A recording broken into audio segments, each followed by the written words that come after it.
और ये सरकारी आदेशों से प्रेरित कार्यक्रम नहीं होना चाहिए।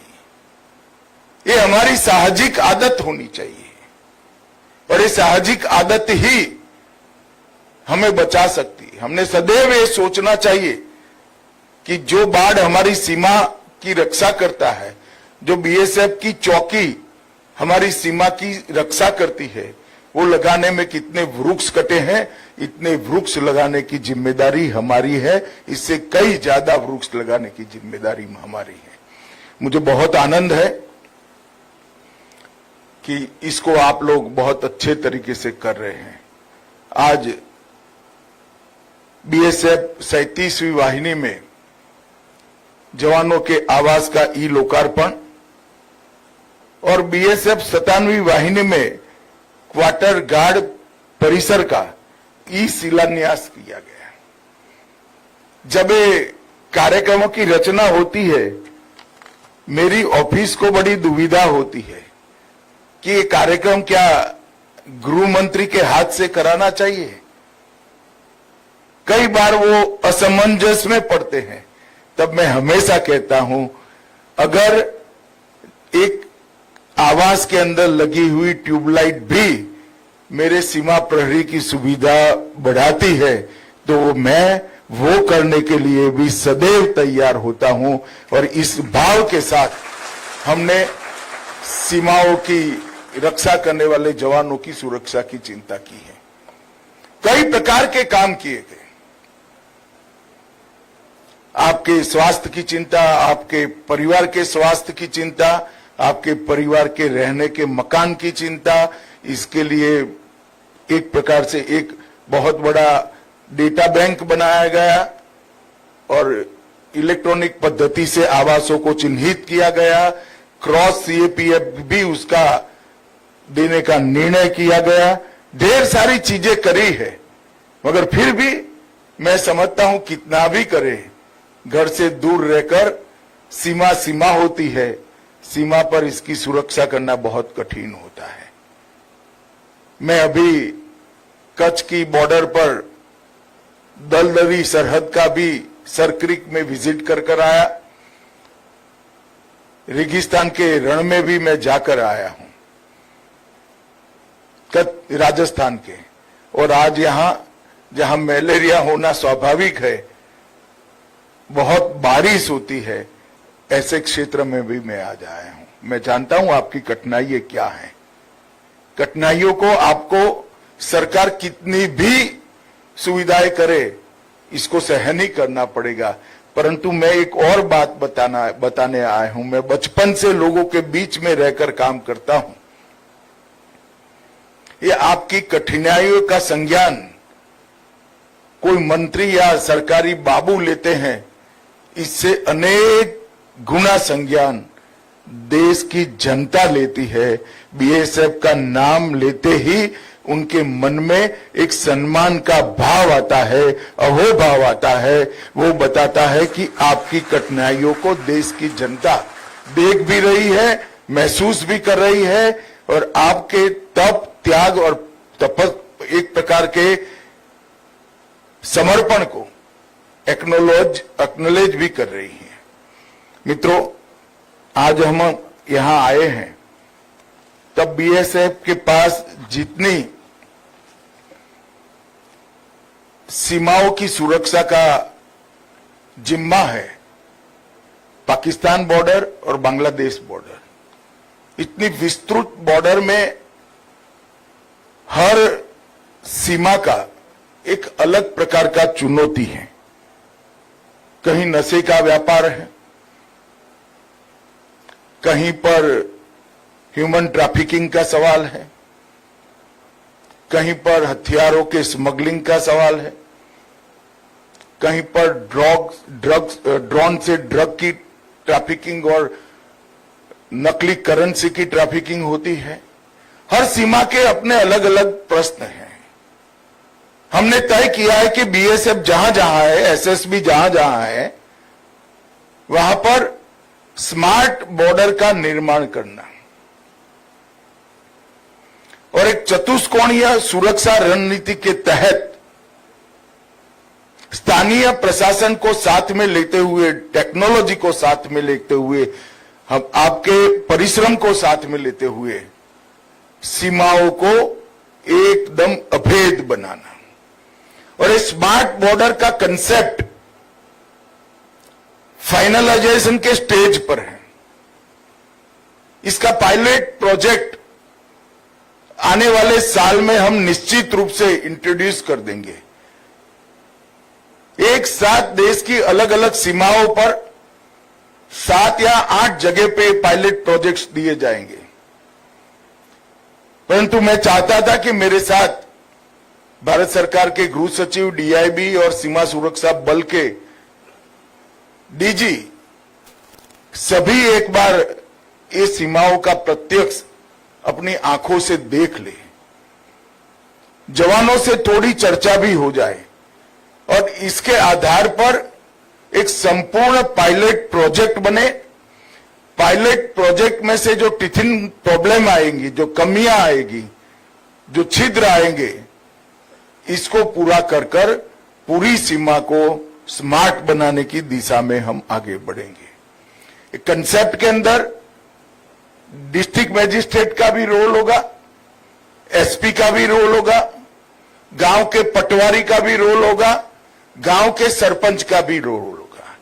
जब तक सीमा के प्रशासन को, सीमा के जिलों के और गांव के प्रशासन को हम समाहित नहीं कर सकते, हम सीमा को अभेद नहीं बना सकते। हम आइसोलेशन में सीमा की सुरक्षा की कल्पना करते हैं तो वह कल्पना अपने आप में बेमानी है, कभी सफल नहीं हो सकती। जब आपके जितनी सजगता से ही गांव का पटवारी, गांव का पीएसआई, जिले का डीएसपी और जिले का कलेक्टर सीमा की सुरक्षा के लिए काम करेगा, तभी हम सीमा को पूर्ण रूप से सुरक्षित कर पाएंगे।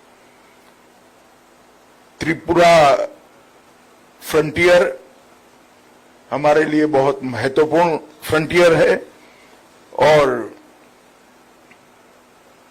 इस देश की इस प्रकार की सीमा की सुरक्षा करता है जो देश के एक कोने में आए हुए त्रिपुरा राज्य से सटी हुई है। जनसांख्यिकी का परिवर्तन,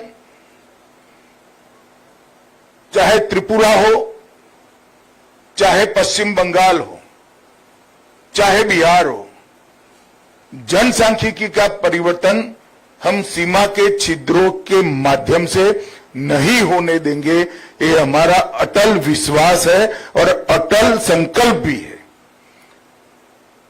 ये जनसांख्यिकी के परिवर्तन को रोकने के लिए बाड़ लगाई गई है। बाड़ को भी आधुनिकीकरण करने के लिए लगभग 650 किलोमीटर की बाड़ 15 वर्ष से पुरानी है। उसमें से 119 किलोमीटर नई बाड़ की भी हमने घोषणा कर दी है, मंजूरी दे दी है। मैं जब गृह मंत्री बना उसी वक्त 2019 दिसंबर में मैं बीएसएफ मुख्यालय गया था, तब नई बाड़ की संकल्पना को और डिजाइन को मेरे सामने प्रस्तुत किया गया था। मुझे आनंद है कि इसका पहला फेज अब शुरू हो चुका है। आपकी सुविधाओं के लिए सीमा चौकियों की बिजली आपूर्ति, ग्रीन एनर्जी इनिशिएटिव, जवानों के लिए सुरक्षित पेयजल, इस सब के प्रोजेक्ट न केवल चालू है, बहुत बड़ी संख्या में हमने इसकी परिपूर्ति कर दी है। और एक प्रकार से 3 साइड से त्रिपुरा सरहद से घिरा हुआ संवेदनशील राज्य है, आप लोग इसकी सुरक्षा कर रहे हैं। मित्रों, प्रधानमंत्री जी ने हम सब के सामने एक लक्ष्य रखा है। देश के 140 करोड़ की जनता के सामने एक लक्ष्य रखा है कि 2047 तक ये देश को पूर्ण विकसित देश बनाना है। अगर 2047 तक इस देश को पूर्ण विकसित देश बनाना है तो सबसे बड़ी जरूरियात है देश को सबसे पहले सुरक्षित देश बनाना चाहिए। मैं जब सुरक्षित देश कहता हूं तब कोई प्रकट प्रकार के युद्ध से बहुत बड़े खतरे हैं ऐसी बात नहीं करता हूं, मगर क्या हम देश को स्मगलिंग से सुरक्षित कर सकते हैं? ह्यूमन ट्रैफिकिंग से सुरक्षित कर सकते हैं? देश के युवाओं को नशे से सुरक्षित कर सकते हैं? देश के अर्थतंत्र को फेक करेंसी के व्यापार से बचा सकते हैं क्या? ये सभी चीजें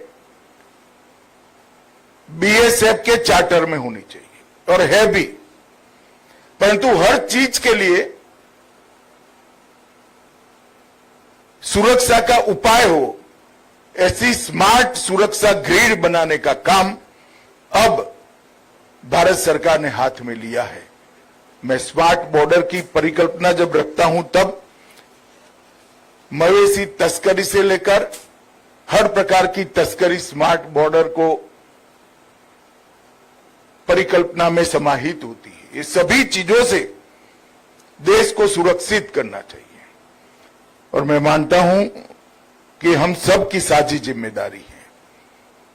बीएसएफ के जवानों ने अब तक बहुत अच्छा काम किया है, मगर बाढ़ की सुरक्षा के पूरे कंसेप्ट को अब बदलने की जरूरत है और हमारी कार्य संस्कृति को भी बदलने की जरूरत है। जागरूकता सीमा पार से आने वाले व्यक्ति के बारे में सिर्फ काम नहीं करेगी, ये पर्याप्त नहीं होगा। हमारी जागरूकता सीमा पार से आने वाली हर दूषण को जो हमारे समाज को प्रभावित करते हैं, इससे देश की रक्षा करना, सीमा की रक्षा करना हमारा दायित्व होगा।